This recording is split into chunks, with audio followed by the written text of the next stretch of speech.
Olá pessoal, tudo bem?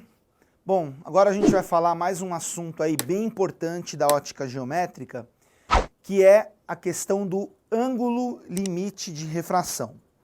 Então, dá uma olhadinha aqui na figura que eu fiz na lousa. O que acontece? Lembrando aí um pouquinho de como funciona o desvio da luz na refração.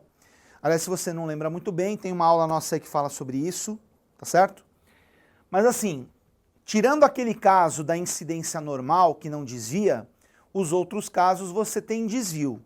Quando é do N menor para o N maior, o desvio é aproximando da normal.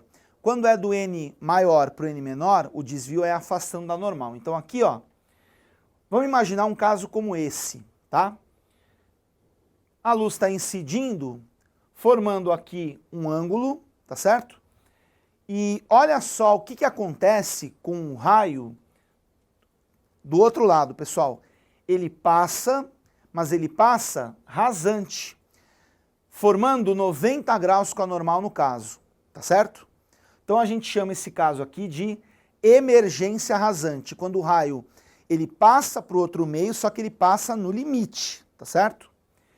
E aí a gente vai chamar esse ângulo L justamente de ângulo limite de refração. Então, o que seria o ângulo limite de refração? É o maior ângulo para o qual a luz incide para que haja refração, né, para que a luz consiga passar para outro meio. Ó, tem uma característica aqui bem importante que é a seguinte. O ângulo limite de refração sempre deve estar em qual meio?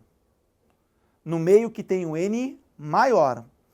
Porque, pessoal, se você pensar do menor para o maior, não tem sentido essa figura, tá? Se o raio está afastando da normal, o que acontece? Certamente, esse meio tem um N maior e esse meio tem um N menor. Tudo bem?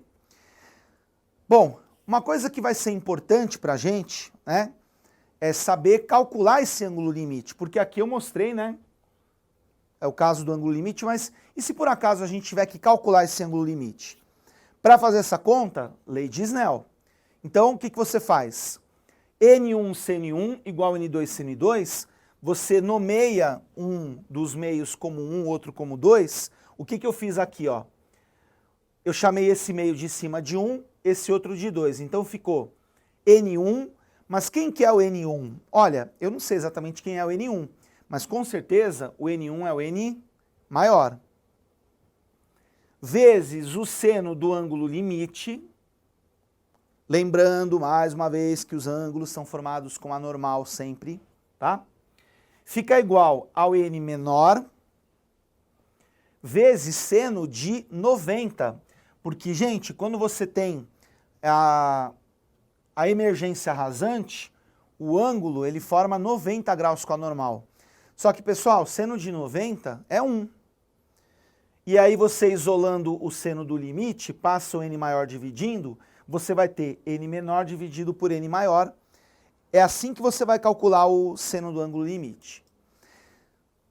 Aí, não sei se algum de vocês deve estar se perguntando, pô, professor, eu sou ruim de guardar fórmula, eu inverto a fórmula, eu troco. E ó, eu tenho certeza que na hora de fazer essa conta, eu vou fazer o N maior dividido pelo N menor. Então eu vou te dizer uma coisa, você não vai fazer isso, sabe por quê? Porque se você fizer N maior dividido por N menor, se você inverter aqui, você vai ter como resultado um número maior que 1. E o seno, pessoal, não existe maior que 1. Então, não tem como errar aqui. Então, para você calcular o ângulo limite, o que você faz? O seno dele é sempre a razão entre o N menor e o N maior dos dois meios que estão aí em contato. Ok, gente? Valeu! Até a próxima!